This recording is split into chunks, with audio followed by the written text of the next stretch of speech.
Feel a little under assault. Really? Coming right at me.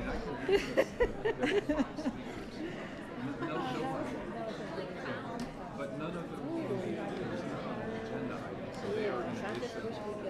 They're all non-agenda. Okay. Well, I hope everybody will be all right.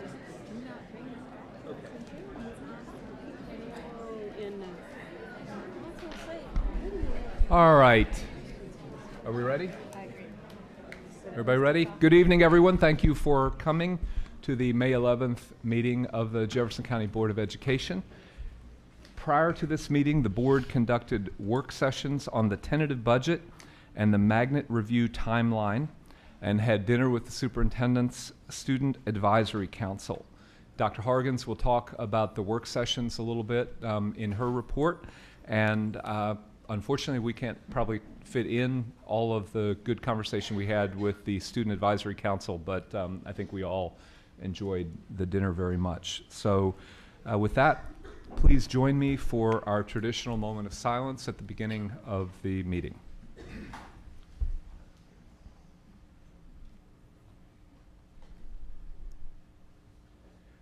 Okay, thank you.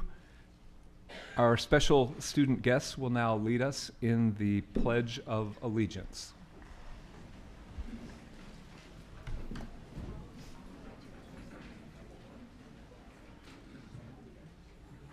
I pledge allegiance to the flag of the United States of America and to the republic for which it stands, one nation, under God, indivisible, with liberty and justice for all. Thank you. Board Member Linda Duncan will now read our vision statement. Well, our vision is for all JCPS students to graduate prepared to reach their full potential and to contribute to our society throughout life. Thank you, Ms. Duncan. At this point, it's time for recognitions and resolutions, and Ms. Terry Robinson will introduce the evening's recognitions. Thank you, Ms. Robinson. Thank you. Dr. Hargens, Board Chair David Jones Jr., and members of the Jefferson County Board of Education, we begin with the recognition of the Superintendent Student Advisory Council, which was created in 2012 by Superintendent Donna Hargens. The purpose of the group was to provide the superintendent and her senior staff with feedback on ways the district can improve students' overall experience. The superintendent meets quarterly with the Superintendent Student Advisory Council to talk about such topics as district policies, dropout and graduation rates, testing, technology, school climate, and college and career preparation.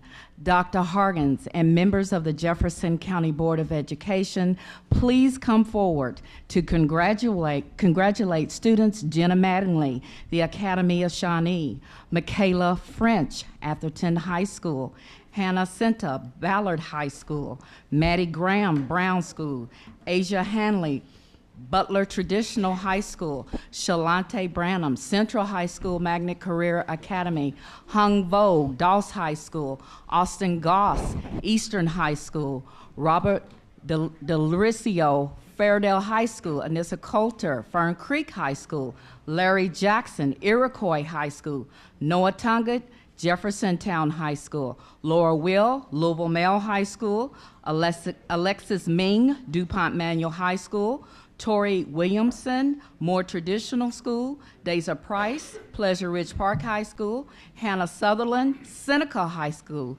Kiana Proch, Southern High School, Tabitha Parker, Valley High School, Joshua Gully, Wagner High School, and Natasha Walker, Western High School. We got one more coming back.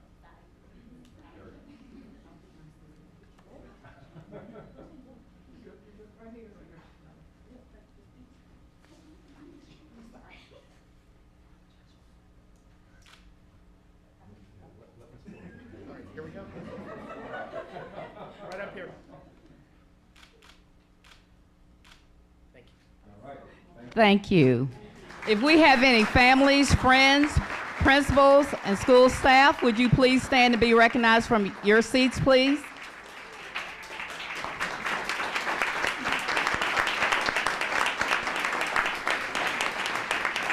Thank you. Next, we are proud to recognize Mackenzie Berry, a student at DuPont Manual High School, for receiving a National Silver Medal in the Scholastic Art and Writing Awards for her 2 poems titled Curiosity and Humans Like Cats and Fight on Family. The awards program provides students with the opportunities for recognition, publication, and scholarship. Board Vice Chair Diane Porter, please congratulate Mackenzie, and joining in the recognition is her Assistant Principal, Daryl Farmer.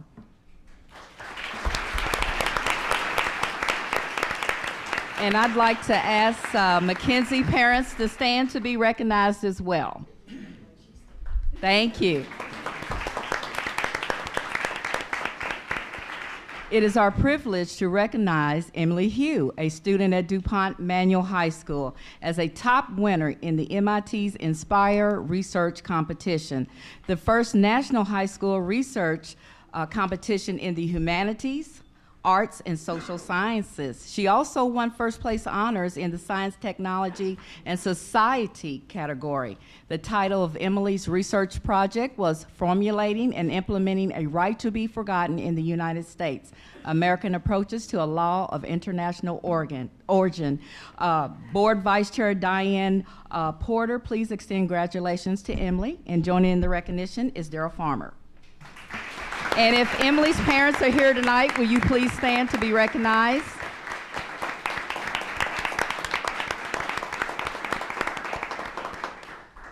Finally, we have the honor of recognizing Cheyenne Martin, a student at Doss High School, for winning first place honors in the National Picture Freedom Art Competition that challenges students to create original works of art that capture the many forms of freedom and equality. Board member Chuck Hadaway, please congratulate Cheyenne. Joining in the recognition is her principal, Ken Moeller. If her family and friends are here, please stand to be recognized. Thank you. Dr. Hargens and members of the Jefferson County Board of Education, this concludes our recognitions for this evening. Thank you. Okay, thank you, Ms. Robinson. Is there a motion to receive the recognitions? Mr. Hadaway, Mr. Brady seconds. All in favor? Aye. Carries unanimously. All right. Is there any comment on the minutes of the previous meeting, which were distributed, and then I believe we have received an updated version? Is that right, Ms. Smith? Yeah, so you have that. Is there a motion to move? Or Lisa, would you have a comment? I just have a comment. Yes. That I've just noticed that our minutes look more and more like court transcripts instead of meeting minutes. And I just wondered if others have noticed that. It struck me maybe it's a lot of wear and tear on the staff, and it takes a really long time to review those minutes. Yeah. Yeah, I think that is a fair comment, and I would suggest, Dr. Hargens, that you and your team take that under advisement, given the fact that we now have the video of the board proceedings available through the website, and we have a lot of other ways for people to get at it. I think the purpose of the minutes is partly to create a historical record, partly to enable people to briskly find what actions were taken. If you could maybe come back with a recommendation on that, that would be great. In the meantime, is there a motion to approve these minutes? Mr. Brady moves. All right. Dr. Wilner seconds. All in favor? Aye. None opposed. That passes unanimously. Thank you. Before the superintendent's report, if I could just take a point of privilege, I had wanted at the end of the last work session to respond a little bit to the board's feedback on the last couple of meetings. I have spoken to each of you several times, and there were a couple of themes in the conversations. Everybody felt a little bit of unhappiness at adjourning at 11 or after, unless there was something particular afoot. And also there were a number of different ways of expressing the sense that we felt surprised or that we didn't have enough time to work on particular matters. And In response, what I'd like to suggest is going forward at the end of the last work session before each meeting, right before we break for dinner, that the chair do a little bit of a walkthrough of what lies ahead in the next 90 days. Currently, we do that when we get to the planning calendar, but we're all brain dead by that time, right? I mean, it's too late. So that's what I suggest we do. And so, for example, here's my version of what's coming up in the next 90 days. A lot of strategic planning, many meetings of our work groups, of our board offsite, and of community meetings. So lots going on there with the goal of September 28th being finished with that. June 22nd, summative evaluation of the superintendent. We need to all be thinking about that with an absolute deadline of, that's June 22nd, we do it. June 30th is the deadline to submit it. On August 24th, we have the pleasure of the tax rate hearing. And on September 28th, the legislative agenda will be proposed. So that's the next 90 days. I'll go over it again, but hopefully that will enable us to be a little bit more aware of what's coming and what we need to start talking about, asking questions about. So apologies, and I think I should also invite anyone who is here for the recognitions at this point, anybody who wants to leave and go back and do homework and has not done so already, to please feel free to go ahead. And with that, I will turn it over to Dr. Hargens. Thank you, Chair Jones. Board members, it's my pleasure to call to your attention a few items of special interest. As we finish the 14-15 school year, our focus turns to 15-16 and beyond 2015. We are starting the process of setting direction for our next chapter of improvement. There are community conversations, and you see the flyer on the screen, being facilitated by an expert from the Center for Nonprofit Excellence. The board actually will be meeting this weekend for a planning session, and Mr. Cordes from the Center for Nonprofit Excellence will be getting the board's preliminary thinking and direction. This is an inclusive process intended to engage the board along with the staff and community. Every voice matters. The goal is a board approval of a plan at the end of September. So again, it's about going beyond Vision 2015 toward Vision 2020. I'll just remind everybody that our work began with a curriculum management audit, and we really worked to align our work around a strategy bookended by an audit by the State Auditor's Office, which is really about aligning resources around that strategy. Tonight, CFO Cordelia Harden will outline how much work has been done in response to the auditor's recommendations. We will mark the one-year anniversary on May 21st with a panel discussion with State Auditor Edlin. In March 2014, Magnet Schools of America, and it's on the timeline, stated that JCPS has some fantastic magnet programs. They made recommendations hoping that, and I quote from the report, JCPS will take this opportunity to reinvest in some of its most promising schools and provide critical support for those that are developing.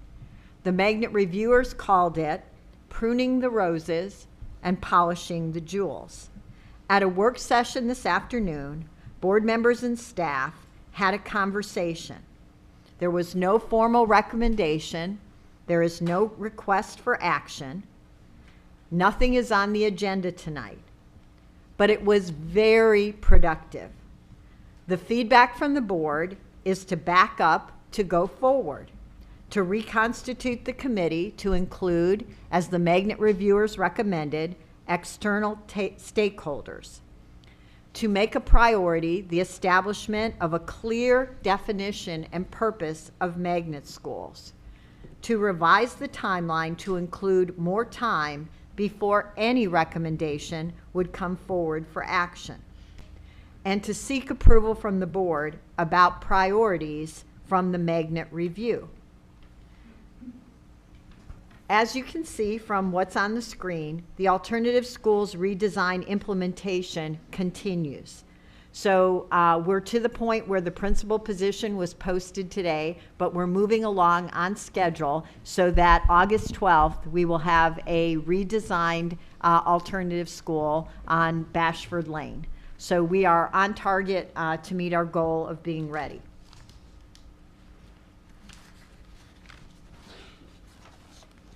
The Beach, Coding at the Beach, is a collaboration between Jefferson County Public Schools, Diversity, Equity, and Poverty Department, Kentuckiana Works, and Louisville Metro Government to provide opportunities for high school students, particularly young men of color, attending Ballard High School or residing in the Russell, Parkland, or Shawnee zones of Hope neighborhoods, to learn coding for website and app development. This initiative is part of the JCPS commitment to the Males of Color resolution that the district signed earlier this year. The 15-week coding program was taught by local computer technology professionals who volunteered their time to teach the cohort at the Beach Learning Place, located in the Beecher Terrace housing development. Graduates of the first cohort will spend their time this summer working on developing websites and apps for local companies through Kentuckiana Works Summer Jobs Program. Because of Justin Jones' participation in Coding at the Beach, he had the honor of meeting President Obama when he came to Louisville to recognize the technological innovations happening in this city. So we're proud of Justin. So Chair Jones, this concludes my report and my recommendation for approval of the consent agenda, which comes later in the meeting. Okay, thank you, Dr. Hargens. We come now to action items. There are no speakers on this agenda item as of 11 a.m., so I would now turn it back to you, Dr. Hargens, to introduce the action item. Thank you. And actually, what I asked Dr. Razor to do is not only talk about the recommendation about lunch prices, but also to give us an overview of some exciting things that are also happening in nutrition services. Dr. Razor. Good evening. There are, as Dr. Hargan said, there's really three things that I want to talk about tonight. The first being the community eligibility program, and we'll get around to the lunch prices and also our charge policy. So as you know, last year we approved that over 90 schools were going to be able to provide lunches free to all students. And in the schools where we have done that, we've increased our lunch participation by 26.3% and our breakfast participation by 25.9%. Also, there has been an increase in revenue in those schools, as you can see as well. However, some disheartening news is as our revenue increases, our expenses are also increasing. As you can see, food cost has went up 27.7%, labor 6.3%, and our other direct costs and indirect costs have also increased.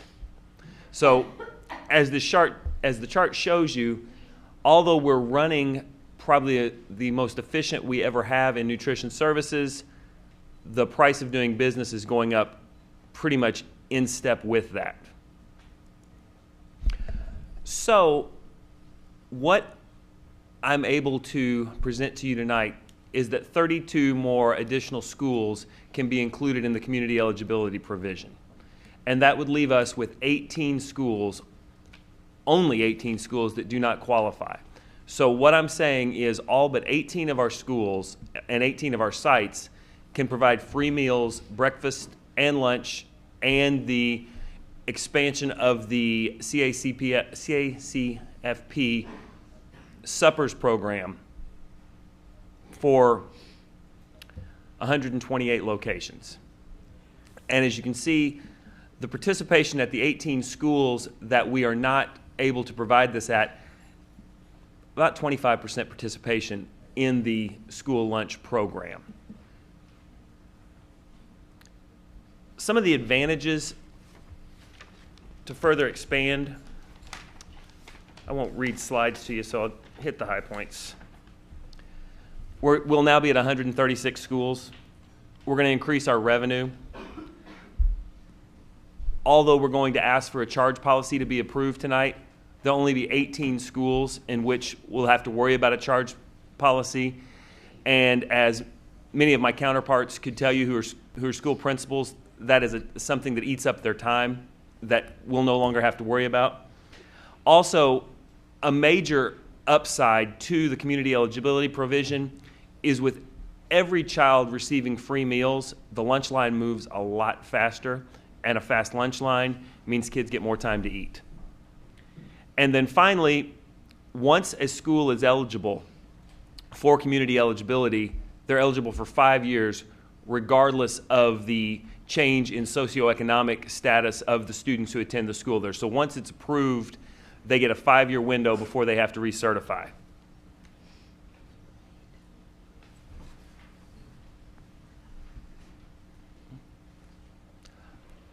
I wouldn't call this pro-con. It's more just considerations, things to notice, that if we do this, there will be 18 schools that are not eligible. And what we also had to face last year when we did this project, when we implemented this program, is people no longer fill out free and reduced lunch meal applications. So we had to create what we call an education benefits form. And the reason this is important is because it's how Title I funding and other state and federal funding is determined for schools. And I can tell you that with the education benefits form, we've actually had a better return rate and a more accurate count because we've been so diligent about it. So although that is a consideration, we have put a contingency in place for that. And then one final consideration is increased participation does also again mean increased expense. It's an expense we feel we can outpace, but if more kids in these 32 additional schools start taking advantage of the program, that might mean additional staff being hired in the cafeterias, additional chillers, additional warmers of food, that type of thing. I also tonight, as I said, the real meat of this agenda item tonight is actually the fact that we are mandated to raise school lunch prices. School lunch under $2.70 must be raised by federal mandate. Right now, we were at $2.60, or $2.50, I'm sorry, for an elementary meal, and $2.60 for a high school meal. We're proposing that the elementary meal be raised the minimum of 10 cents, and to get it to $2.60, we don't have to hit the $2.70 threshold, but we must raise by 10 cents. At the middle and high school, we're asking for a 15-cent increase, and the real reason behind that is the meals are bigger, and there's more that goes on the plate.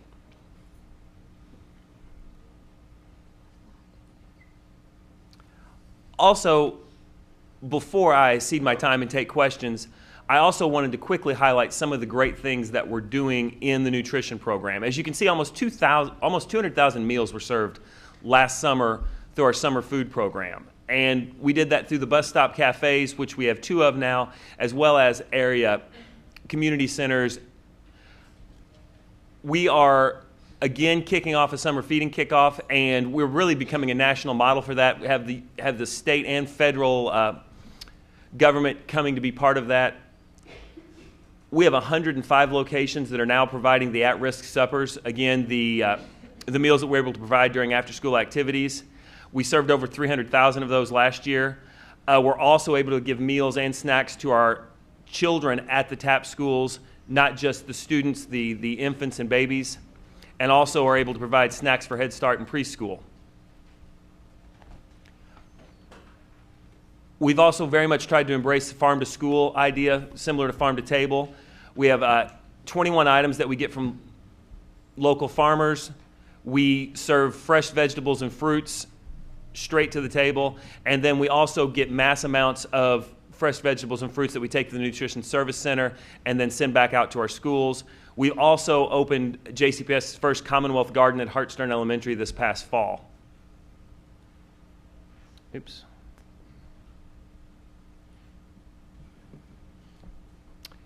That is sort of the synopsis of my presentation. I did realize I forgot to say anything about the charge policy. This is something the board has to do every year. They have to pass a charge policy.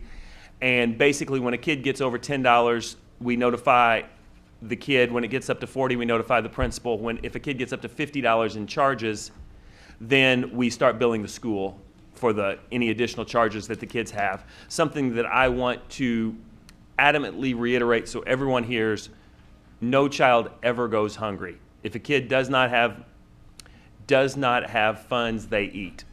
So no child goes hungry. I'd be happy to entertain any questions you have. Thank you, Dr. Razor. Are there questions? Yes, Steph?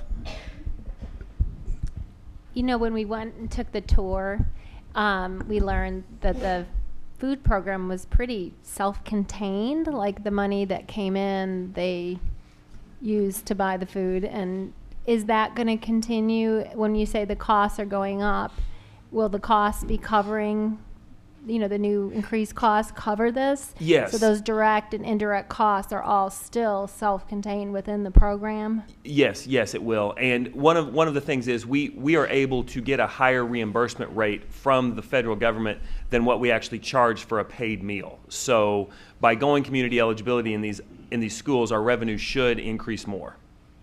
So just to make sure I'm understanding, it's not going to cost, like, the money that the increase doesn't come out of instructional costs or instructional money or anything like that? Absolutely. The general fund is unaffected. Other questions? Linda? Oh, just a question about the 18 that are left. Do we have any idea if any more will be added, or are we at about our limit? We're probably at about our limit. We again can check next year to see if anything has changed, and you do get a reset. If we'd have additional qualify, we could reset the entire district again. There is a possibility to go 100% across the district. Right now, sort of going back to Ms. Horn's question, if we did that, it would start to have a financial impact on the district. But we feel with the 18 schools, the participation we have, and the low increase that we had in meal prices. Again, a 10-cent increase in elementary is $17 over the course of the year, and it's $25.50 over the course of the year for a high school or middle school student. We feel like that we still can have a pretty vibrant program there. Did you say what the participation rate is in those 18 schools that are left? Yes. It averages about 25%. About like I was going to say, here's the, Andy, is it coming? about the others. Are we there? You can right there.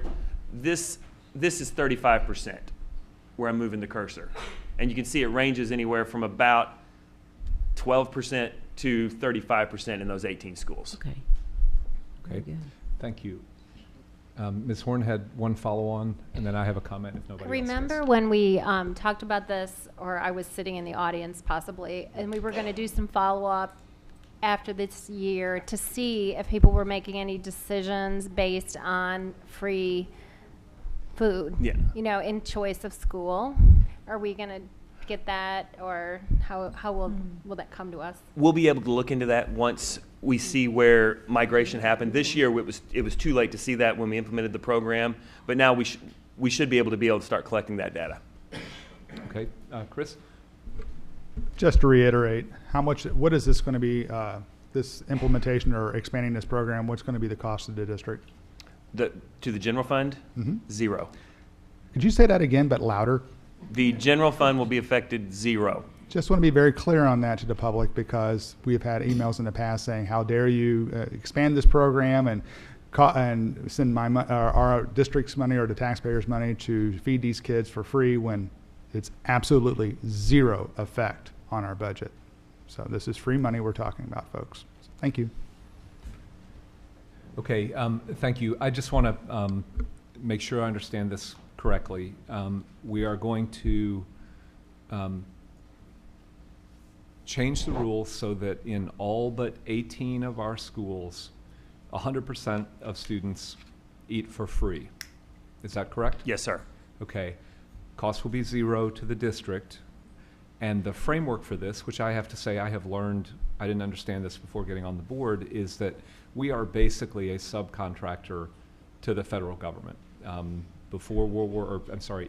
the beginning of World War II, the federal government recognized that so many Americans were malnourished, we couldn't fight, started feeding children in school, and the federal government today has made the decision that the cost of collecting in many schools where there are high rates of poverty is more than it's worth.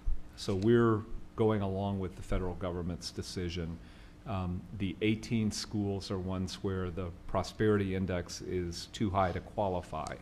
That's all correct, right? Yes. Okay. So it seems to me the one remaining responsibility that we have here is to make sure that the food is healthy and nutritious, and that our children are not being treated like a dumping ground for federal surplus food that is not good for them. And I would encourage us to keep our eye on that ball as well. Absolutely. So with that little sermon, I will shut up and I guess ask for a vote. But Mr. Brady has one more comment. Sorry, but I just realized that I probably need to explain my vote on this. I am being totally super picky, and my understanding is I don't really need to put this clarification out there, but just in the interest of disclosure, technically, since my family has two children that will be attending a school that gets this program, we would financially benefit from my vote to this. So something I would want to consider that. I want to be very upfront about that. However, I'd be making this vote anyway, regardless of whether or not this my school. I cleared it with legal first, believe it or not. But Okay. I do want to make sure that there is no misinterpretation. there. Mr. Brady is going to abstain. No, I'm not. You're not? No, I'm not. I'm Okay, just then saying you I'd are. vote for this anyway. All right, well, thank you for the clarification. Is there a motion to approve the school meal prices charge policy in addition of sites? Ms. Porter moves. Ms. Horn seconds, I believe, right? All in favor? Aye. Any opposed? Motion carries unanimously. Thank you. Thank you. Now we move on to information items, and again, there are no speakers on this item. Dr. Hargens, could you? So wait a minute. All right, great. There are no speakers on the information items, so I'll turn it over to you to introduce them, please. Thank you. And actually, as I spoke about in the superintendent's report, the state auditor, our board commissioned the state auditor's office to come in and to actually spend 9 months looking at everything financial. And they came back with a report, and it's important to note they found no fraud or mismanagement of funds, but they did find 45 ways that we could improve.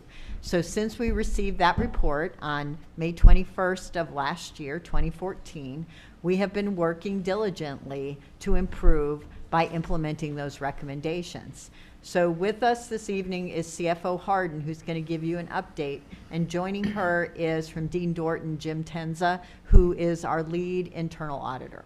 So Cordelia. As Dr. Hargan said, on May 21st will be the 1-year anniversary when the state audit report was delivered to us. And on May 21st, there will be a meeting with GLI and a panel to include the state auditor and Dr. Hargens, Chair Jones, to discuss the audit. And therefore, we wanted to make sure you all, as a full board, had the opportunity to understand where we are at this point. There were 45 findings. At this point, we have 30 of them that are 100% complete. And when I say 100% complete, there may be still some ongoing work that's being done on them, but we have the resolution and we'll continue to improve on those actions. There are 8 that we feel are 95% complete, 2 that are 75%, and 5 that are 50% or less. And as I indicated, we will continue to work on this. Jim Tenza and his group has actually gone out and done some more extensive audit, especially in the IT, and they're working also on the warehouse side. So at this point, I want to turn it over to Jim to kind of talk about what they have done and their synopsis. Thank you. As part of internal audit, we have reviewed management's responses to all of these 45 findings, and we find them all to be reasonable and appropriate And we feel that management's clearly focused on improving and addressing all of these comments. And in some instances, even going further than what the state auditor has recommended. So we applaud them on that. As Cordelia said, there's some areas where we've done more detailed work. For example, in the IT area, which several of the findings relate to IT. We had our IT professionals meet with the IT groups, go through each of the responses to make sure we were in full agreement with those. We actually went into the system and made sure that those changes were taking place. We've met with others to verify some of the changes. And we're, again, in full agreement with management's responses, but we do have some input, some thoughts that can be done a little bit differently, and management's taking those under advisement. Of course, we've been very involved in some of those directly. Some of the findings relate to internal audit itself, to overseeing the hotline, and so we're actively doing those things. And then in the I do want to point out in the warehouse, where it is deemed 75% complete. We found this one to be a very difficult and complex item to address. They are suggesting outsourcing a lot of this and other significant changes. And again, management has taken it very seriously. They're reviewing it very closely, trying to determine what's in the best interest for the district as a whole. We have met with Bruce Fowler, who oversees the warehousing. We have toured all of the warehouses. We have met with others in the warehousing system. We have also reviewed various reports as it relates to inventory and stock items in the warehouses. And we are going to observe the inventory counts that are going to take place in the next few weeks to make sure we fully understand how things are ordered and the process it goes through. And, I think it's going to be, to fully address that one, it's going to take a little bit more time. But I just wanted to give you an example of why we say it's 75% complete. A lot of steps have been taken by management, but we are suggesting that we take even more thoughtful steps and really make sure we fully evaluate all impacts of their comments. Okay. Thank you. Are there questions at this point? Are you going to go through any more of the report? We've already You we've have seen the it. report, We've you've seen it, right, so if you have specific questions, we'll be glad We've to had answer a chance to those. review all 45 pages Yes. of it ahead of time, so I think taking questions is a great idea. Are there any questions? Okay, Lisa? Not a question, but just a comment. I really appreciate the work of management on this, and I especially appreciate the opportunity to invite outside eyes in to take a look. We can become sort of comfortable with the way we do things and not see things that an outside perspective can be really helpful. So I just appreciate you guys working as a team on this. Thank you. Okay. Thank you. If there are no other questions, I'll just have one. Mr. Tenz, I appreciate your example of the warehouse as an issue where it's complicated and it requires more than just a sort of an instant decision from the management team to figure out what to do. I wonder, are there other issues in the 25% where there is any underlying dispute between the state auditor and the management of the validity of the finding, or are they all, should we think of them all as works in progress, where we may ultimately not get to the recommendation that was made, but we are working through it? Yeah, I think the latter is true. I would not say that they're disputing the facts of it, but it is very complicated, and it's and I can say as an auditor, I can appreciate the state auditor's diligence in coming up with these findings, but coming in and even spending 6 months or whatever time they spent to provide all of these findings and recommendations, you need much more time to there's a lot of nuances to this. And so I would just say that there's no major disputes, but there's some of the nuances need to be further evaluated. Okay, thank you. If there are no further questions, then is there a motion to receive the report? Mr. Brady moves, Dr. Wilner seconds. All in favor? Aye. It's unanimous. Thank you. Great. The next item, Dr. Hargens, would you like to introduce it? Absolutely. Vision 2015 is our strategic plan, and what we have tried to do is update the board on our progress in certain areas. And tonight we're going to talk about the importance of student advising as one of our strategies, and also career pathways, and how those two things are interrelated. So those are strategies 2.1 and 2.2.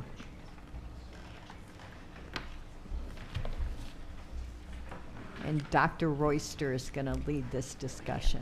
Got to get a couple more chairs.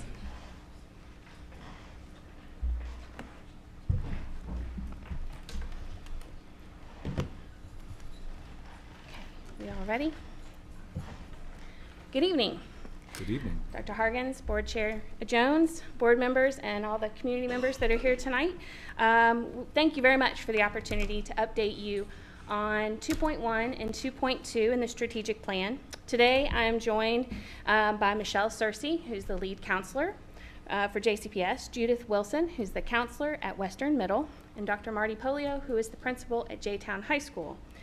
And the focus of our presentation today is to provide you with some clear connections between these two strategies, which deal with advisement structures and with career and dual credit pathways, so that we make sure all kids graduate prepared. Multitask. So the challenge that 2.1 and 2.2 address really is about getting kids from point A to point B. It's about connecting their interests and their passion to a learning pathway that helps them connect everything that they're learning and get out prepared. To give you a little bit more detail, the 2.1 strategy for advisement is, are the guidance and advisement structures that really help kids plan their pathway through middle school and high school and beyond. So if you think about it in kind of the vernacular, this is kind of the Google search and the GPS voice in those computer systems that we use to help us get where we need to be. Strategy 2.2 is about the sequence of courses and experiences that students have that, again, connect their learning and help them along that road to graduation. To continue with that analogy, it is the roadmap that is behind the GPS. Okay. Our current challenge is graduating kids prepared. As you know, we are not there yet. Not every one of our kids graduates meeting those college and career readiness benchmarks. Moving in the right direction. We've got great things in place, but we're not there yet. We have a challenge to meet. Again, the key takeaway from what we hope you hear from us today is that these two structures, these two strategies are very much connected. You can't really have great advisement structures without a place to put kids, without a pathway to give them. And without a pathway, the advisement really has not a lot of purpose. So these two things work together, just like your GPS voice and the roadmap just enhances that ability for you to get from point A to point B. And just like a GPS system, sometimes the little voice has to help you along the way if you veer off course or if roads are closed or things are blocked. You have to have something that can quickly put you back on course. So we're going to talk a little bit about this pathway structures. We're going to start with 2.2 and move back to 2.1. This slide highlights some of the creative educational pathway structures that we employ here in JCPS that help kids get on that road to college and career readiness. If you look at the key indicators of strategy 2.2, the first one is 5-star academy enrollment. So the number of students or the percentage of students who've identified an academy, which is connected to a major, in those 15 schools. And you can see 92% of 10th through 12th graders have selected an academy. We do 10th through 12th grade because a lot of schools have a 9th grade experience, gives them a chance to kind of get a flavor of the different opportunities in the building, and then declare at the end of their freshman year. The second key indicator involves advanced placement results. This chart shows you the number of students and the number of tests, and it's how it's increased over the past 20 years. Moving in the right direction, but not exactly where we want to be. We have a strong focus on our pass rate, We were up between the 2013 school year and the 2014 school year of a 1.2. We're sitting at a 49% pass rate, which is along with the national average, but we'd like to beat that national average. Using these advisement structures, counselors collaborate with staff and teachers to support effective college and career planning by providing a comprehensive guidance program that focuses on career, academic, and social emotional supports for kids in our schools.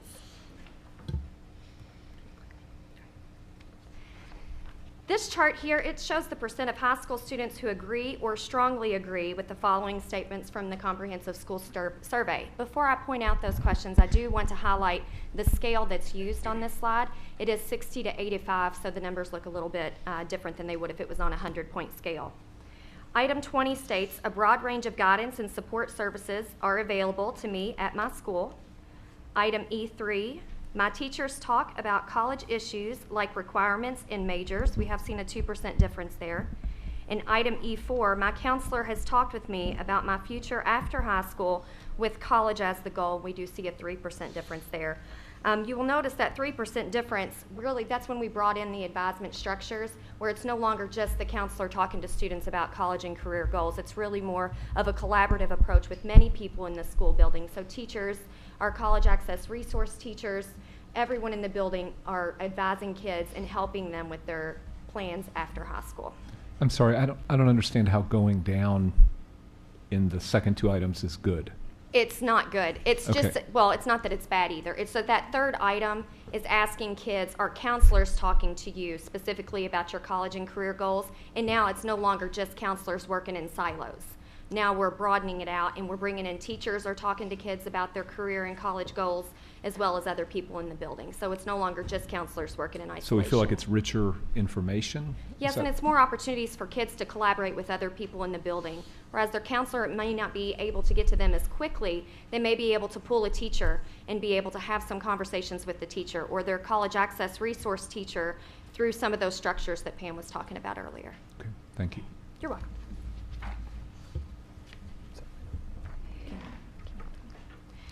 Looking to the future, we want to provide additional supports to middle school kids so we can start talking about college and career options at an earlier age.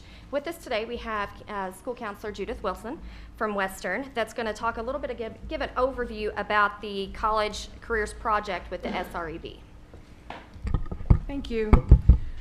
The SREB's program supports our district's strategic vision for 2015 and beyond. Increased learning for each student and graduation and beyond are both positively impacted by the program's design and projected outcomes. At Western Middle School, we have already created a schedule structure for the 15-16 school year that accommodates an advocacy program where we will be able to meet with our students once a week. The project provides the blueprint that will allow our students to have access to assignments and lessons where they discover the connection between the classroom and a successful future, structured, standard-based academic, personal, and career advisement, transition initiatives, career pathways, programs of study, individual career and education plans, education and career awareness and exploration, and the coveted opportunity for increased parent and community partnerships. Research has shown that students are more likely to apply themselves to more rigorous academic studies if they have a vision of their future and an understanding of doing well in school today has an impact on their future. Thank you. So as we look to the future for the Success and Career Pathways, we are focusing in on, Judith was talking about, the middle schools, and we're also looking at expanding partnerships to be able to increase dual and career opportunities for students so that they can earn those types of credentials before they graduate. In particular, I wanted to highlight the Ford NGL partnership with the 5-star schools. You can see what the next steps are there, but we're finishing up our second year of the master plan, going into our third. Now we have Kristen Wingfeld and Sam Corbett with the foundation, along with some JCPS and community leaders moving that work forward with a focus on touching in with those 8th graders as they select their high school and their programming for 5-star, as well as those business and community partnerships. And as you heard last week with Kentuckiana Works, all of this is aligned with the mayor's Cradle to Career pipeline. And so to help you kind of understand how these strategies work in a high school, we've invited Dr. Polio to talk about how these work at J-Town. Thank you very much. I could talk about this for hours, but I have about 2 minutes, so I'm going to do my best to get through this in 2 minutes. And I am proud to represent the other high school principals in our 15 five-star academies, especially five-star schools. I think any of the other 14 principals could be here and do the job that I'm doing and reporting what we're doing. So I'm proud to represent them. As a part of our goal at J-Town, along with Vision 2015, we want to make sure every student graduates college ready and hopefully career ready if we have that opportunity for our students. So we want to get those students college and career ready. But at J-Town and many of our other schools, we also want them to graduate with that diploma, but something else. That's a big thing for us at J-Town. What else can we get them? And so we are a manufacturing themed school. We'd love to have them leave with a certification where they can walk out into a career with that certification and get a job right off the bat. We'd like them to leave with articulated or college credit or some type of job experience, some co-op or industry job where they can get either right into college or right into a career with that certification. So that's our goal. Our way we get them there is through our pathways. That's a big part of Ford NGL. It's what we've done with Ford NGL over the past 4 years. At J-Town High School, we have 4 what we call career academies, some call schools of study. But what we want is every single kid to be on a pathway. We start with Freshman Academy. Every single one of our kids come into our Freshman Academy. We have 2 goals in the Freshman Academy. Number 1, obviously get those students 5 credits. 5 credits makes them a sophomore. That's where we want to get them to that sophomore year. Dramatically increases their chance of graduating. The second thing we want to do is make sure they're exposed to all of our career academies and programs at J-Town. We have 4 career academies, 3 programs within each. 2 of our career academies are manufacturing. So we want kids to be exposed to all of those career academies when they're in their freshman academy, get a taste of each one of them, and then choose one of our career academies. And essentially, that's the pathway they will be on in 4 years. So when they're advised, the first part of advisement is when they're in this rotation where they get the taste of each of our programs, the advisement is embedded within the program. So the kid gets counseling on how to get into those. And that answers your question from a little bit earlier, where that might not be directly the counselor, but we have teachers and staff members directing them to a pathway. So first goal, those 5 credits. Second goal, to get on that pathway. They'll be in that pathway for the next 3 years. And that's how they finish with a completer in one of our programs, hopefully a certification if they're in one of our manufacturing programs or ROTC or some type of college credit. That's what we're looking for throughout this process. I get a lot of questions saying about our career academy, are we expecting kids to choose careers when they're a freshman in high school? And we never want them to choose a career. What we want them to have is something that they can be passionate about while they're in high school. If a kid is passionate about something, I firmly believe they will be more successful in high school. So we want them on that pathway, something they're going to be passionate about. And where Ford NGL comes in, we really want to make that learning more relevant. So at J-Town, an engineering student or a welding student might go to math class together, science class together, and eventually English and social studies together, where their passion is about 4 classes a day, really 5, their particular career academy course and 4 core content courses. And that is what I think really drives passion. So they're going to be on that pathway. They can take more than 1 class during that time, so they're not locked into just one program, but they're going to be on that pathway. Throughout that time, we are going to have counselors and advisors work with them to make sure that they feel comfortable on that pathway, that they're working towards graduation, that they're meeting those benchmarks for college and career ready, so that they're not just advised on the front end, but they're advised through the entire process to make sure that they get to college. I think we've seen great results out of it, as many of our high schools have, and we're proud to continue that work in pathways and advisement over the next few years. Okay, thank you. Great report. Are there questions, comments? Yes, Ms. Duncan. Well, I just have a question about our 7th graders. And when you were talking about middle school, are our 7th graders getting opportunities to be exposed to what the high schools are doing so that they have some time before they have to make that choice so early in the 8th grade year? The counselors are talking to the students about possibilities in the high school, and then as they go throughout the process, their 8th grade year, that's reinforced. They do have to make that decision pretty early. So, so many kids just need to see what other people do, and I don't know that they have all the opportunities that they need to see the options that are out there. So that has always been my concern, is what are we doing with our 7th grade, and just making sure that they're being prepared to make that 8th grade decision. Okay. Oh, I had another question too. On that item, is there a way to tweak that wording of that item where it said counselors? Well, that leads kids to believe just about the counselors. I mean, no, my counselor not. But is there a way to tweak that item and the wording of that so that it expands that to more people, so we can get a better picture of if people are talking to kids about this? And there are additional questions on the comprehensive school survey that talks about the staff in general. These are the 3 that were highlighted here, but we can certainly get you that information to include more of those questions. Okay, that'd be good. Thank you. Mr. Brady?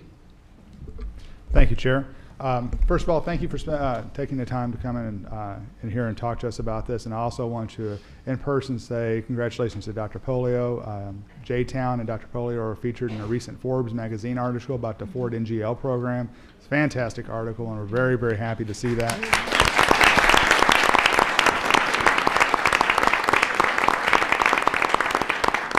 So I just want to give you kudos to that. Appreciate that. Do want, and now that I've said that, let's switch to my comments. Yeah, well, coming in here, I didn't really have any burning issues or comments about this particular issue or subject until we had dinner. When we had our Student Advisory Council meal upstairs, one of the things that the superintendent had asked the council to concentrate on was to talk to us as board members about things that are reasons why some of their friends, some of their classmates were choosing to drop out of high schools, considering that the state of Kentucky will be raising that dropout age here fairly soon. And the surprising comments that I got, I sat at a table of 3 exceptional young ladies, and they represented 3 high schools, one from Southwest Louisville, one from Western Louisville, and then one from Eastern Louisville. And all 3 of them, no matter where they were, had the same comment regarding counselors and career advisors, and they said basically, to be kind, it was lacking.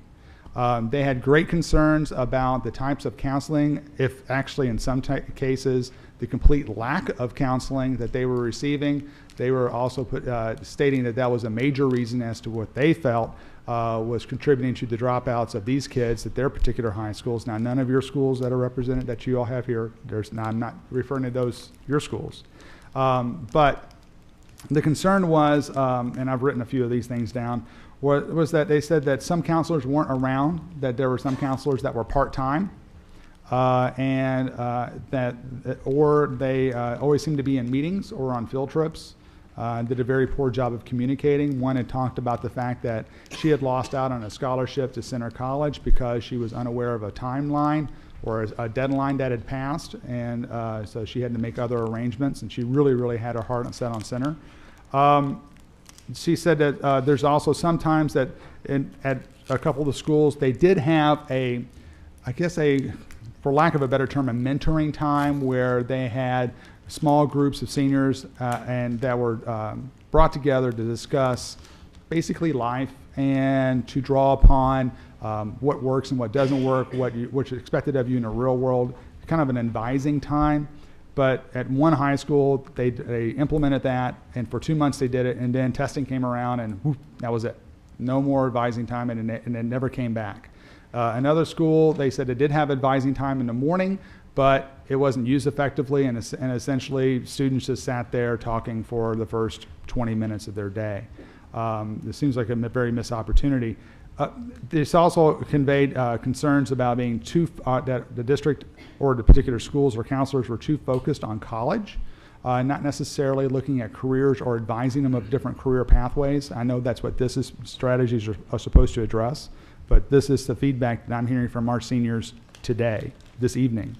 They also talked about the fact that college costs too much in relation to that, and especially for some of our under-resourced students, they don't see college as a option for them because of that cost, and because in their view, their schools are pushing them to college to such a degree and leaving out the other vocational options that they would have. They're unaware of it, and they don't feel motivated to do their best because they say in their world they see two extremes: the worst case scenario and the best case scenario, and there's very something in the middle. So, the question would be basically just, I hope you are aware of those things, and but I believe that that's something that, as I said, coming in here, I didn't really have any comments about these things, but I just want to know if you can comment about that, or if you've had that experience, or if you've heard of that experience from your own seniors or from other seniors from different schools that you represent.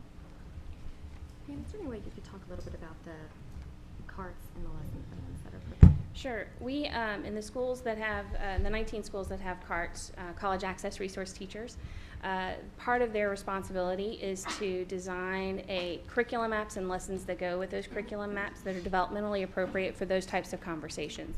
9th grade, 10th grade, maybe spend a little bit more time with learning skills and strategies like time management, orientation to school and things like that, but really trying to ramp up making those connections between the students' individual learning plan, their ILP, the choices that they've made in school as far as their programming, and the options that are available to them. And we really do rely on that online portfolio. We do have some challenges with, getting kids and technology and all that kind of stuff. But that college and career planning, that ILP is the house for all of those types of activities. So, and we do spend some time with those carts to devise lessons and have protocols in place so that teachers have those materials during that advisement time. In every school's guidance counseling department runs a little bit differently based upon the needs of the individual school and what's assigned by the principal. And so there are lots of different people that provide information. And we also give a senior transition survey so that we can find those holes or gaps in services, and so that we can improve on them every year. Okay, are there other questions? Yes, Diane. Just quickly, Dr. Polio, thank you for being here. And could you tell us how you were selected to become a 5-star school? And in our previous work session, we had some conversation about students exiting programs. So would you talk to us about what it's like if a student at J-Town has to perhaps move to another home or something? So how do you maintain the program for that particular student, please? Okay. How was I selected as a 5-star school? I was on the original task force for CTE programs with you. I think that was in 2008. And at that time, we were just looking at ways to improve our CTE programs, because I felt like at J-Town we had fantastic programs that didn't have a lot of kids in them, that didn't stay in them, that didn't leave with certifications. But when I think we went to career themes at the schools, we were one of the 15 schools that was a part of having a career theme. And so for that reason, I think we were selected as one of the 5-star schools, like the rest of the other 14 reside schools.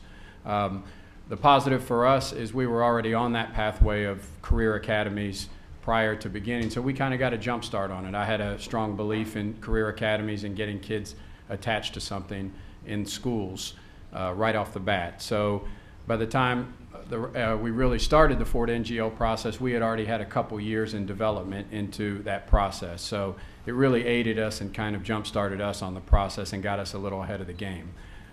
So I think that answers that question. The second part, and that is, this is definitely the most challenging part. So are you referring to kids coming in and out of schools, or just in and out of the programs within the school? No, in and out of programs in the, like if they move and they're not able to stay with you, is that a problem? One of the most difficult things is in any structure where you're on pathways is mobility. I mean, that's a very difficult process. So, we work to get kids in that freshman academy and get them to make a real wise choice about what they're going to be passionate about. So it becomes very difficult when a junior moves in the second semester of their junior year and they haven't had that opportunity. So that is a big challenge. It's also a challenge when we get kids after 1 or 2 years in a pathway and they haven't been real successful and want to make a change. So we want to accommodate both of those kids because we want to make sure that they're successful. Keeping them in a pathway that they're not happy with or we're not accomplishing our goal, what we want to is not what we want. Also, someone coming in, we want to make sure we're the school that accepts them and gets them onto a pathway. We might not be able to finish that pathway, but that is where our counselors are the most important. So when a kid moves into J-Town High School, they might not have the experience of that rotation and experience in each and every one of those different programs that we have, but we really have to make sure that counselors spend time with them, explains it to them, takes a look at the pathway. They might not be able to finish that pathway, but they can still have that great experience while they're at J-Town passionate about something. And I think, to go back to the question a little bit, counselors, I'm very fortunate to have fantastic counselors. As principals, we have to make sure that we don't give them too many other responsibilities so that, and it's easy to do when you get into testing and paperwork and all kinds of things, it's easy to do. We've got to make sure that they do the job what they're hired to do, which is counseling and advising. And so I'm very fortunate that way. I don't know if we could accomplish our goals without having great counselors. Thank you. You're welcome. Are there other comments or questions? Okay, thank you all very much for your report. Thank you. Is there a motion to receive the report? Ms. Porter, Mr. Brady seconds. All in favor? Aye. Passes unanimously. Very good. Steph, it's now your time to tell us to stand up and stretch. Okay, let's everybody stand up, stretch. We've been sitting for too long. Take a short 30-second stretch break.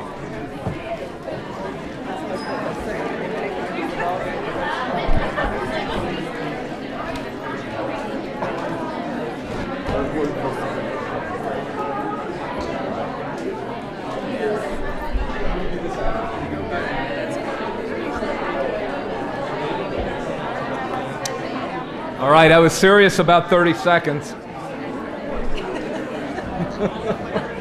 All we were going to do was stand and stretch.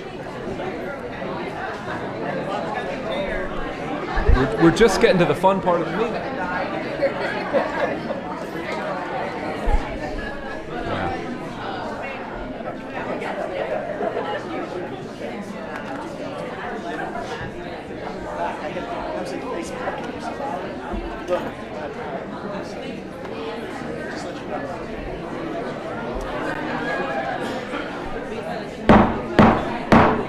All right, now we're going to come back to order, please. And we have a recommendation from Dr. Hargens in her report earlier to approve the consent calendar, which is now before us. Are there any items that people would like to draw down for discussion? If not, is there a motion to approve the consent calendar? Mr. Brady moves, Dr. Wilner seconds. All in favor? Aye. Passes unanimously. Thank you. We are now at the point of board reports, requests, and planning calendar. I have already talked a little bit about the planning calendar. If anybody has thoughts about how to make that go better so that we can be thinking ahead and be more efficient and effective, please do that. Otherwise, I will open the floor to board members who would like to make a report or a request. Uh-oh, I have missed something really important. We had a tie bid. Sorry about that. I don't see it in here. So Ms. Porter, would you like to talk to us about the tie bid? Absolutely. This is for print shop supplies for materials production. And the bid goes to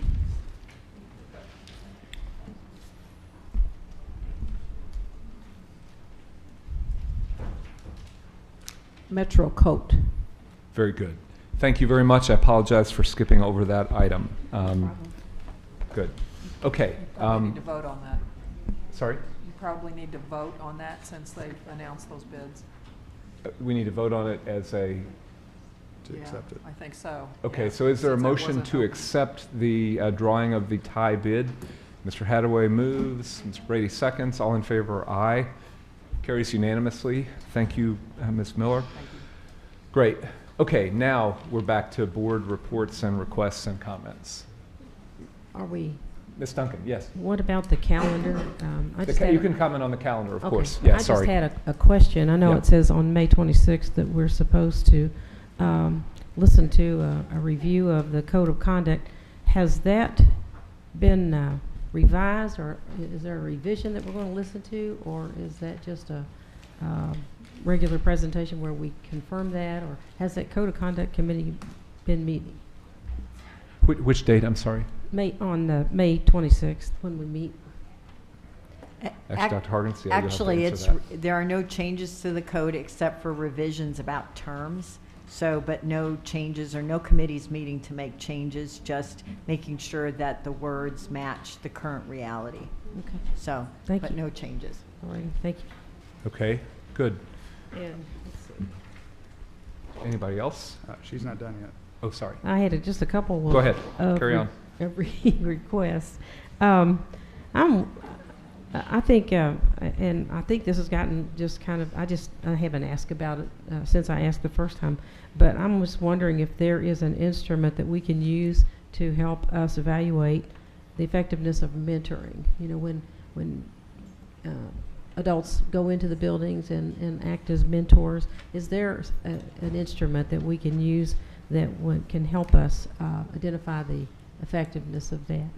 And also I was wondering if we have done any surveys of our bus drivers recently concerning their issues, and if do they get a chance to give input on issues that they may be working with right now. I mean, it'd be nice to get a good report from our bus drivers about things improving, or if there's anything that they're struggling with. So has anybody done anything like that, Dr. Hargens, to check with them? We haven't done a survey of bus drivers, but we talk with John Stovall regularly, and he gives us their input, but that's not a bad idea. All right, thank you. Okay, great. Others? Let's just go left to right. Sure. Lisa? All right. Well, just a thank you to the District 15 PTSA for the invitation to their awards dinner, and it was really lovely to be there with board colleagues and to celebrate the parent participation and family engagement. We've had a tremendous turnout of manual parents, both for the work session and for the board meeting tonight, and manual students as well. And I think we see when families are involved and engaged, wonderful things happen in those schools. So it was terrific to celebrate that for all the schools throughout the district at that PTSA awards dinner. So that was my report. Just a quick request, two requests. And actually, Mr. Brady brought this up in our work session. As board members, we've become aware of some situations in the district where we have a district level discipline policy, and then SBDM policies seem to be very, very, very different from school to school. And so I would just like some clarification about the relationship between district policy and SBDM policy and how that works and where the limits are and so forth. So just some more general information about that. Then I also wanted to thank folks on the staff for the quick turnaround on my request for information on the LGBTQ committee. It was very helpful information about that committee, and some of what's helpful is kind of what's missing from the report. And so that took me to sort of a much larger governance question that it occurs to me I don't really have a very good understanding of the committee structure in general within the district. I know we have some 50-50 committees with teachers. We've heard some concerns. I think several board members have heard concerns about those district 50-50 committees sometimes being scheduled at times when teachers can't attend, or there's no funding for them to have substitute teachers for them to be able to attend. Then broader questions, do we have a list of all the committees? Which ones are 50-50? Which ones are different kinds of committees? Are there charters for each committee? Do we understand when committees meet? Are these committees open to people? Are there minutes that are accessible to folks? And what are the structures and mechanisms in place for policy recommendations to come up through the committee to make their way to the board as recommendations? So big governance questions about the committee structure, and I'll looking forward to being educated about that. Great. Thank you. Okay, thank you. Chris? Thank you. Just a couple of things as far as kudos and recognitions. Just want to say that the 15th District PTA did a fantastic job of having an award ceremony. We were very fortunate to be invited to that and got to witness that. That was fantastic, and we appreciate all that hard support and work that our volunteers put in our schools. Also want to say thank you to the GLI's groups for business leaders in education. There was a meeting of that group last week, and that was a fantastic group to be a part of and hear their concerns and be part of that conversation. So that was a really good experience. I also want to put in a request, and I'm speaking strictly for myself here. I am not speaking, obviously not on behalf of the board, but I would like to ask the superintendent to reconsider one of the strategies that is being considered regarding the 260-day employees. For those of you who are unaware, next year's a leap year, and because of the way the calendar works, there are 262-day, it's a 262-day work calendar for our year-round employees.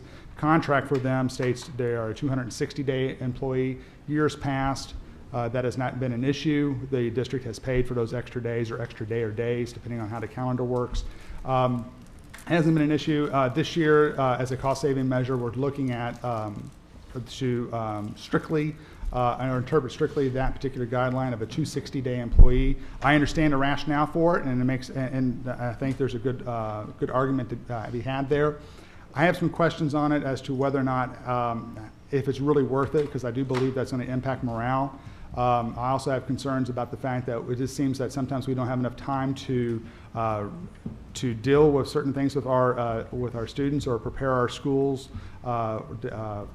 for students to return from the holidays and whatnot. And I'm not sure if this is by limiting or not having these 2 extra days, if we're really having a good effective use of our time. I've heard back from some folks that would be affected by this, and it is a small percentage of our employees, but it is an important percentage, and they do have an important job. And I had a concern about, one of those folks had a concern about the fact that one of the days that was being asked or being presented to be a day off would have really impacted the deep cleaning that goes on at schools during the breaks. So that's something to consider. And if the issue is still going to go through, which is, I understand that's the superintendent's prerogative, this is totally in her control. It's nothing that the board has to approve or disapprove of. It's completely in her wheelhouse. But the question I would have on this would be if maybe we can meet halfway and then let the employees be able to choose what days. Maybe they be floating days. So rather than that, to give them some flexibility, especially for some of those days that they feel that they really would be more effective, dealing with that during those times that are being proposed off. So just a request and just an idea there, but I completely understand the rationale and wanting to try and save the district money at the same time. Okay, thank you. Ms. Porter? At our last meeting, I thanked the board for their participation in the little library event at the California Community Center. But last Thursday, May the 7th, there was an article in the Courier-Journal about it. So of course I had to do show and tell. So here's the article. And the board members are in one of the pictures with the mayor. So once again, I wanted to give a shout out and to thank you for your service. The goal is to put 40 front yard libraries in zip code 40210. The ultimate goal is to increase kindergarten readiness for students, and when we're successful in 40210, we will move on to 40211, 12, and 03. And this project came from the Bingham Fellows opportunity that I had working on West Louisville, west of 9th Street. So thank you to the board members who were able to attend and participate. You will ride by and see books in those libraries. Wanted to say thank you to Dr. Razor. Last week, there was a posting on Facebook about a traffic situation at First and Muhammad Ali by the Brown School. For the last 4 weeks, there have been car accidents at that intersection at First and Muhammad. And someone posted on Facebook, and of course, with my technology knowledge, somebody had to text me and say, look on your Facebook account. But I did. And Dr. Razor followed up on that. So a lot of times we sit here and we don't say thank you enough. So I promised Dr. Razor that I wanted to do that for everyone to hear. So thank you for responding to that. I appreciate it very much. Also to say, Dr. Hargens mentioned our strategic plan meetings. Tomorrow night at the Duval Education Center at 6 o'clock will be a strategic plan meeting. You're invited to attend. And on this Thursday night at the Baptist Fellowship Center, we're having a kindergarten readiness event where we would like to have parents and their children to come around and work on our kindergarten readiness activities. It will be at 6 o'clock at the Baptist Fellowship Center, which is on Catalpa, 1351. If you can't remember the address, it's right across the street from Maupin Elementary School. So wanted to give a shout out for those activities. And also, this is the time of the year where we're going to start seeing about retirements in our board packet. So I'm just going to take the personal privilege of doing a couple of shout outs this evening. And I'd like to thank Dr. Lynn Wheat for her 27 years service with the Jefferson County Public Schools. Dr. Wheat.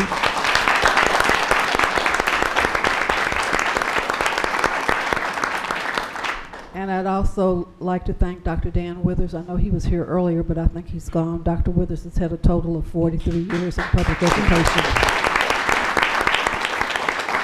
Thank you. Okay. Thank you, Ms. Porter. Ms. Horn. Yes.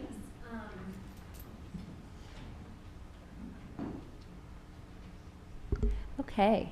I first was very thankful and grateful for the cow pie from Dr. Hargens. So need a little chocolate up here every once in a while. Also wanted to recognize Dr. Wheat for her numerous years of service. I have known her as a parent and as a SBDM member and as a PTA president and now as an assistant superintendent. A job well done.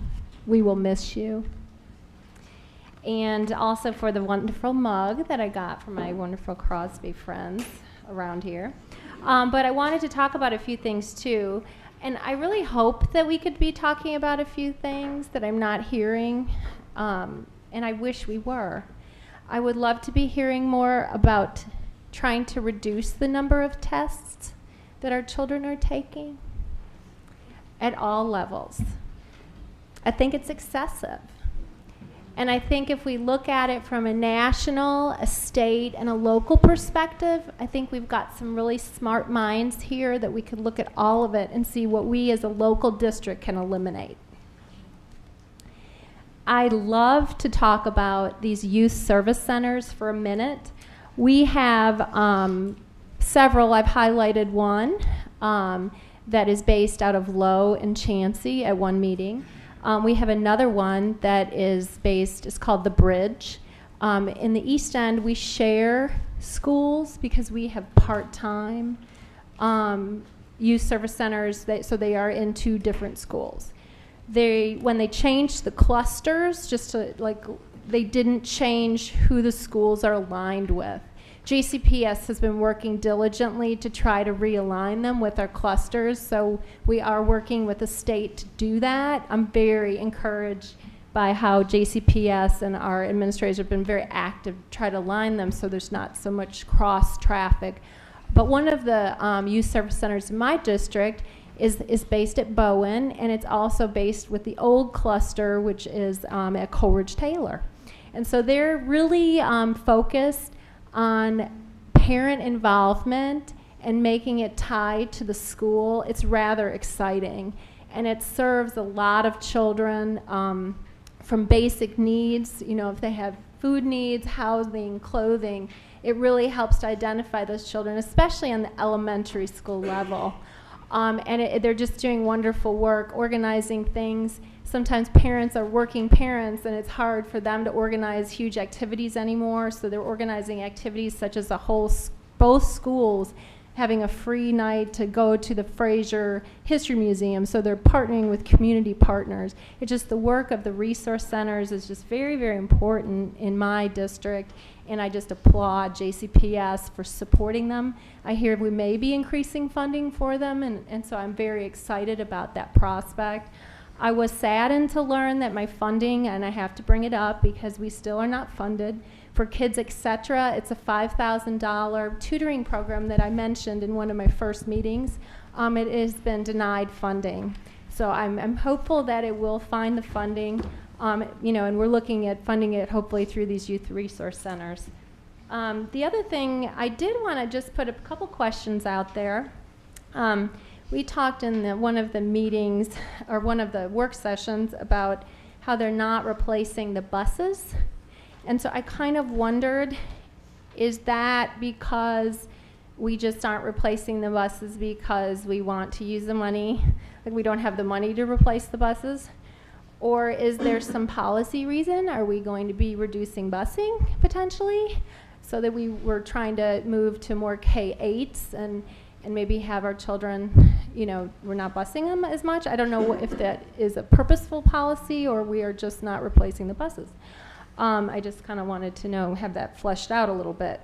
And then the other question I didn't get to ask related to the budget, I can see we had addressed at maybe the past work session with Cordelia, and just wanted to applaud Cordelia for the work that she's doing to educate the board more and more on the budget, and I wanted to thank you for that.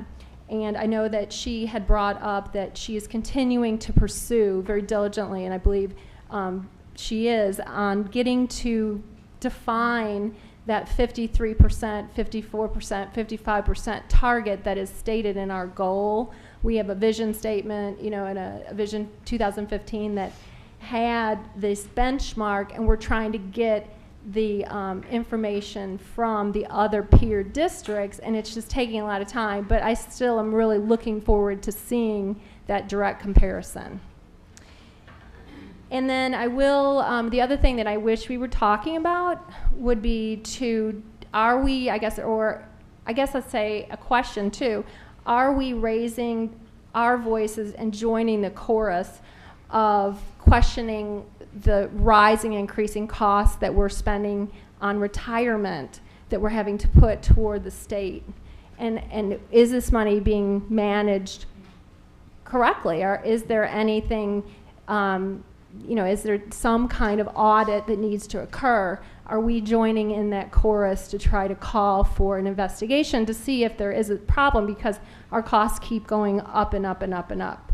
And then lastly, I did want to again say that I would be really, really interested in seeing the board look at housing data, to see how the housing data, and really I'd be happy to help organize that speaker to really try to bring forward what are the trends in housing that are coming for children that would be increased, because I'm hearing in my real estate area in my work life that there really is a huge number of children that will be expanding our boundaries within Jefferson County within the next 5 to 10 years, and just wanted to see if we could see that. I think it would really help us as a board. Thank you. Mr. Hadaway. Yeah, I want to say thanks to the team that brings the streaming. I had an immovable business trip last time we met, and I was able to watch the streaming on my smartphone from Milwaukee, Wisconsin. So it was pretty cool. And I want to thank Chair Jones and Vice Chair Porter for being able to debrief with me about what happened at the board meeting, and also Stephanie. I saw Stephanie getting a handout from a speaker, and I texted her while I was watching on the streaming and asked her to make sure to get that handout for me. So thank you for helping somebody that was away, and good job on the streaming as well. Okay, thank you. Ms. Porter, you had one other point? Just real quickly, want to add on to what Board Member Horn, the comment about Friskies. And Dr. Everett, I know that you have the Friskies, and I know that in some of our schools we have to share them. She mentioned at her school that shares with Coolidge Taylor, which is one of my schools. It would be helpful, I think, for the board to see what those pairings look like. I know it's an issue of money because I've met with parents at Courage Taylor, and I came back and asked the question, but it would be helpful for us to know where we are, in fact, sharing Friskies, and in that case, is the Frisky that is at Courage Taylor, in fact, working with families at, what's your school? At Bowen, so that we have a better feel for providing services for our students. Thank you. Okay, thank you. I just have a couple of points. First, I want to thank the board members and the leadership team for their work again on the working groups. We have a number of threads that are going on in connection with preparing for the strategic planning and the different things that are going on. Second, I want to particularly thank Dr. Wilner for her push on getting these community input sessions together. I think that's been helpful so far, and since we are on TV, Dr. Hargens, if you have the dates handy of those other ones, maybe you could dig those out and just call them out, or somebody could, because I believe there are 3 more, and this is a good opportunity. There will, in addition, be social media hosted conversations where the question really is, what do you think the big issues are for JCPS to take on over the next 5 years? So, Mandy, do you have them? Yeah, go ahead. So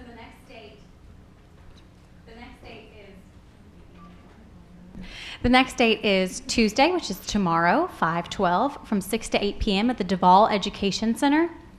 Following that, Thursday, May 21st, at Fairdale High School, again from 6 to 8 p.m. And the last in-person will be at Westport Middle School on Thursday, May 28th, from 6 to 8 p.m. And I believe we also have one that will be done in Spanish, and that, do we have that date? And that is at a date to be announced. Okay, and do you know when the social media fora will be held yet? I think that we are still waiting on a final date for that, and it will be something, yes, that is live streamed out, and then we'll have social media interactivity as well. Okay, great. Thank you. Just 2 quick points from me. The week before last, Ms. Horn and I and Katie Zeitz from Wagner and our spouses we had the great pleasure of attending the Actors Theater New Voices evening, where there were 10 playwrights, all high school students who had their works performed. Probably some of the people in the room either were there or saw some of the plays, but it was spectacular, absolutely first rate all around. And then second, I just want to recognize the passing of Judge John Hayburn, who was an important figure in the Kentucky and the federal bench, and had an awful lot of impact over a long time on this district. And so he was a personal, somebody who I admired. But that's it. I think that concludes the board members' reports. And now we come to the point in the, actually, wait, we need to vote to approve, to receive the planning calendar. Is there a motion? Mr. Brady, seconded by Ms. Duncan. All in favor, aye. Okay, that passes unanimously. All right, now we come to the time for public speakers, and it's a little complicated this evening. There are 18 speakers on the agenda, 14 of which wish to talk about the magnet student, or the magnet school work session that we had, and I believe all or almost all of those want to talk about manual.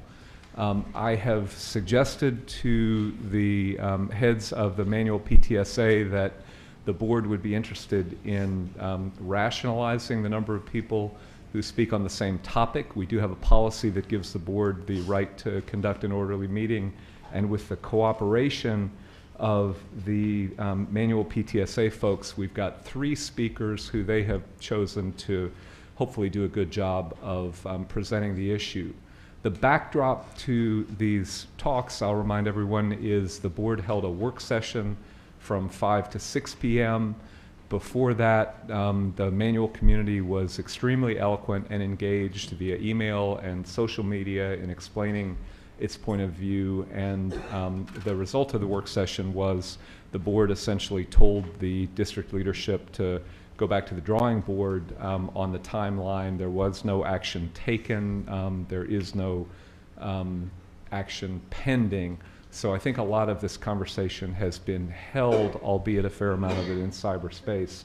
But that is my request. What I'd like to do is proceed otherwise in the order at which the speakers signed up, so that our first speaker will be Juanita Mondragon, if she is here, on cameras in the classroom.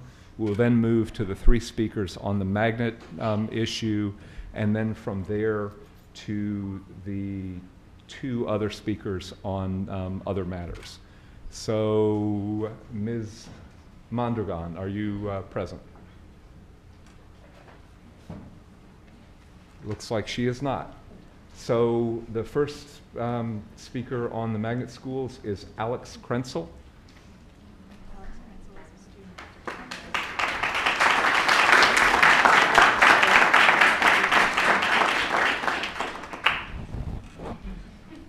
Okay, your time is limited to 3 minutes. After 2.5 minutes, a bell will sound, giving you 30 seconds warning, and at the end of the 3 minutes, 2 bells will sound. So thank you for speaking to us, and take it away. All right, well, Dr. Hargens, You Board can of pull it Education. up if you want a little higher. I think it'll go up higher. Yeah, there you go. Dr. Hargens, Board of Education, thank you for hearing me today. My name is Alex Krenzel, and I'm a senior at Manual, and I'm a double major. I'm both an MST and YPAS. And let me start by saying that there's a lot of students here that want to talk today, so I am honored to be the one to get to talk to you out of a bunch of them. You know, we really care about our school. But I think it's really important that you guys are informed about, you know, the student perspective on what's going on. And I appreciate you saying that the proposal has basically been pushed back to the drawing board. But I still want you all to be informed on, you know, what happens to our school and how we see what's going to happen. So let me first start by talking about one of my backgrounds as YPAS. I'm concertmaster of the YPAS orchestras. And again, I'm talking to you about this whole idea of a random selection for these magnet schools. And just from, you know, the point of view of a musician, you have 2 bassoons in an orchestra. So what happens when you pull in just a random selection of people into something like YPAS or VA? There's very big problems for the orchestra, because you may end up with 6 bassoons when you only have 2 spots, 4 are going to sit off to the side. It just isn't practical for something like an orchestra. But I think that's pretty clear, and I don't think that there's any way that sort of system would be implemented for YPAS. I want to talk a little bit about the impact for something like MST. So at Manual, we were lucky enough to be the first school in Kentucky State history to offer linear algebra as a class, which is, to remind you, it's a junior level college course in math, using an MIT textbook, great class. And in my class, I'm one of the people in that class, and there's kids who are going to Princeton and Harvard and MIT in that class. They're really being pushed by this class. And, you know, we've had a great time there. We've learned a lot. But this year, the incoming freshmen are a little bit weaker. And remember, this is still with the school choosing its students without a random selection. They're a little bit weaker. And because of that, we're having to have more lower level math classes with smaller numbers to be able to accommodate those students. Well, in effect, all of the teachers are being pulled down a level. And in the end, the teacher teaching my linear algebra class has been pulled down to teach statistics. So what does that mean for, you know, students who have gone through all these levels? They just can't, they don't have the next level of class. And, you know, they're being sort of robbed of this opportunity to take a higher level math class. 30 seconds. Yep. So likewise, you know, I just want to, you know, finish out by saying it's really important to remember that, you know, there's lots of different, it's an environment that really, Manual is an environment that really suits students that need that extra push at the top. And by switching to a randomly chosen student base, you're not only depriving some students of that environment that they need, but you're also putting students that need a completely different environment into Manual's environment. And that's not good for anyone. Okay, thank you very much, and thank you for your fellow students.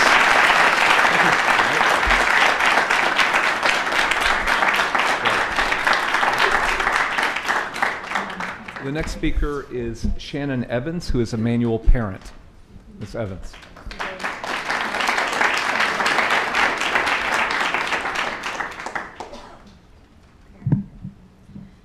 First, thank you for being here tonight and listening to our community and their concerns. I'm Shannon Evans, and I'd like to speak to you from the heart. I'm a parent of a freshman at DuPont Manual High School in the Journalism and Communications program.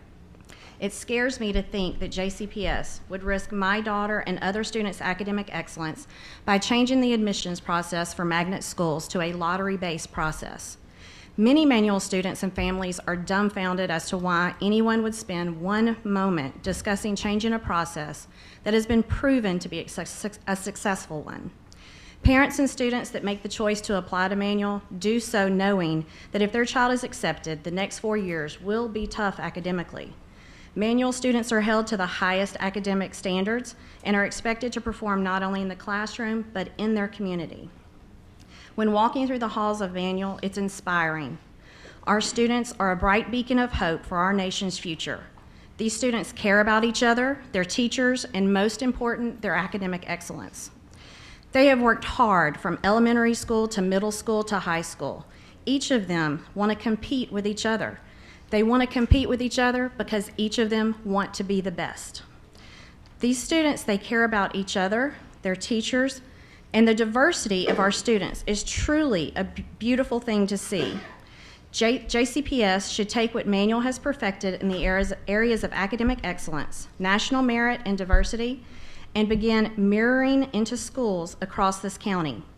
The process of entering Manual is an important step in assuring that Manual students continue to excel each and every year, and that DuPont Manual High School's magnet program continues to shine a bright light on our county, our state, and our country. If JCPS chooses to change Manual to a lottery-based admissions, they will take Manual from a top magnet in this nation to a school that is no longer elite in their academic excellence. Colleges across this nation come to interview and reach out to our students simply because of the excellence displayed by them. The students that roam the halls at our beloved school want to be there. They want to achieve, they want to succeed, and they want their next step in education to be at some of the most prestigious colleges in this country. A lottery-based admissions process, with a lottery-based admissions process, you will not get the same results. When will many learn that once these students graduate and move on in life, that it's not fair? Life is not lottery-based. It's not a society of lottery-based. From the moment they enter the real world, it's a competition to get into the most elite colleges, a competition for the best jobs, a competition for the coveted promotions. Life is not a lottery. In your efforts to try to appease a few, you will hurt many. Please think long and hard and understand the implications of what you're considering.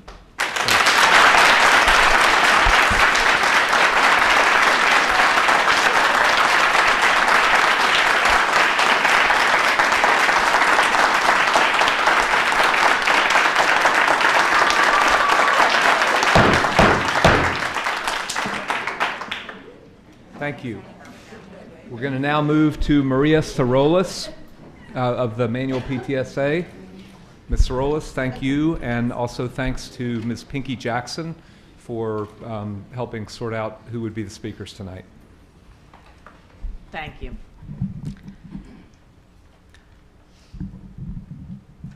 I'm very concerned how transparency has become synonymous with quantitative in this evaluative process.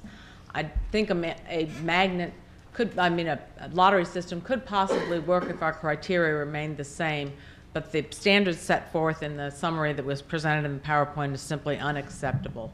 In addition, we have students at Manual who come to us with no parental support. Their work ethic, their desire for education, their desire for an opportunity that they see a way out of their circumstances drives them to bring their application on their own, to make sure they've complied, to make sure they get those recommendations. And for a 13-year-old child to show that initiative, that is something you cannot measure. Many students at Manual do come from privileged backgrounds, but many of them do not. Many of them are there because of their own desire to better their situation, and no quantitative analysis will account for that. In addition, we have science fair participants who work on real-world solutions to real-world medical problems. What if one of them happened to test poorly? Are you saying they're not entitled to that education? That's nonsense. In no circumstance in life do we evaluate people solely on paper like GPAs and test scores. So to go to a strictly evaluative process that is all quantitative eliminates the magic that makes a school cohesive, that develops a uniform community, and that betters our students. In addition, I would urge you to remember that the Kentucky statutes provide appropriate educational opportunities for all students, not merely our students who struggle, but also our students who are gifted. Consequently, if manual students are not served in manual at that building, we will have to hire teachers who are able to teach things like calculus AB and BC, discrete math, subjects that are not taught in any other school in this district. And we have an obligation to meet those needs. Gifted children are shown to learn better in groups. It benefits them to work as a collective group. They have alternate styles of learning. You can't just parcel them out and think the outcomes for them will be the same. I do understand the pressure of passing these No Child Left Behind tests. I am no fan of the test, and it's become a detriment, I think, to our learning. No parent wants their child to have an education that is simply good enough. We want our children to be fed the material they need to have to be the best they can be. And unfortunately, the focus on the test has taken away from the focus on education, and I would urge you to focus on giving every child in JCPS the best education that they're entitled to get, and not merely education that is sufficient.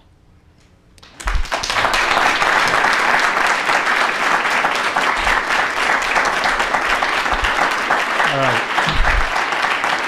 Thank you, and once again, thank you to the Manual community for being here. It is, and it has been inspiring to witness the outpouring of support for the school and the eloquence in the social media and digital conversation that's gone on. And for those of you who were at the work session, I think you have a pretty good sense that the board is quite aware of your concerns. So with that, our next speaker is Phyllis Pitts. Phyllis Pitts to talk about ECE cuts. Ms. Pitts. As you're walking up, I'll just tell you you have 3 minutes to talk. The bell will ding once at the end of 2.5 and twice at the end of 3. So thank you for being with us tonight. Thank you. Greetings, Dr. Hardings and fellow board members. I'm very heated and disappointed at JCPS. Why should I have to take a 2-day furlough without pay when I'm forced into giving my hard-earned money to an escrow account? I had to work 2 jobs to support my family. Now I'm told that money would be taken from my ECE department. This is a department that I'm hired in as a member, but I'm made to feel like an old pair of shoes that have been thrown in the back of the closet only to be pulled out if needed. I don't like to be made to feel like I'm a babysitter. How dare JCPS treat me this way? I wanted to quit several times. I thought about getting out of the ECE department. But if I did that, then I would only be hurting my students, who are totally innocent and appreciate what I do for them.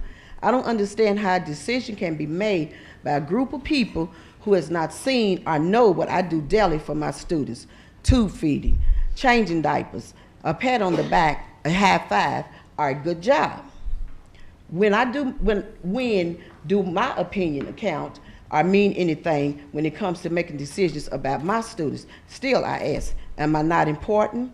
I put my all in all into doing the best job that I'm capable of doing. I come to work every day standing on a prayer that I would do everything that would allow my students to achieve and reach the highest goal that they're capable of reaching.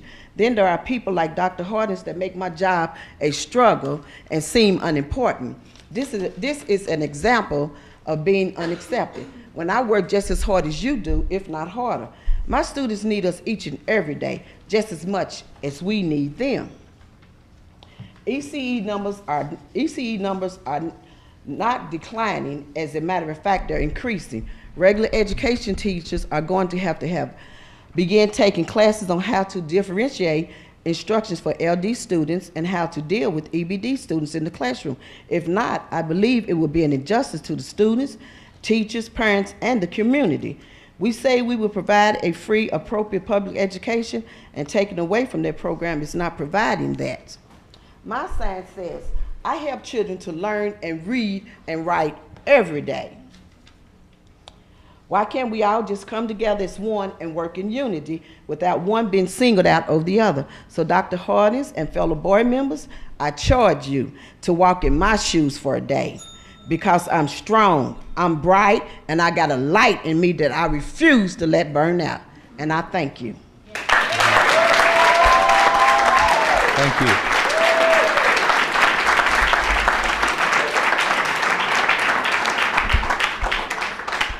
Thank you, Ms. Pitts. Our last speaker is Sue Foster to speak on the furlough days also.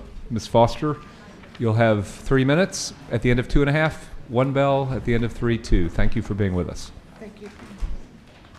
Dr. Hargens, board members, quickly I just want to address on the 2-day furlough. I want you to know who we are. I am a school secretary and clerk who works beyond my required hours to ensure that every child has a correct enrollment schedule, transportation code, emergency contacts, and put it into Infinite Campus. I am entering behavior reports, ensuring that daily attendance records are kept in compliance with state requirements. I am the first point of contact for angry parents, sick children, and tired grandparents. I am JCPS classified. I'm a classroom assistant. I work with small groups and the difficult child one-on-one, for I know there is greatness in every child. I grade papers and input grades for my overworked and exhausted teacher. I go home at the end of the day to tend to the needs of my own family and then grade more papers for everyone after everyone is tucked in at night.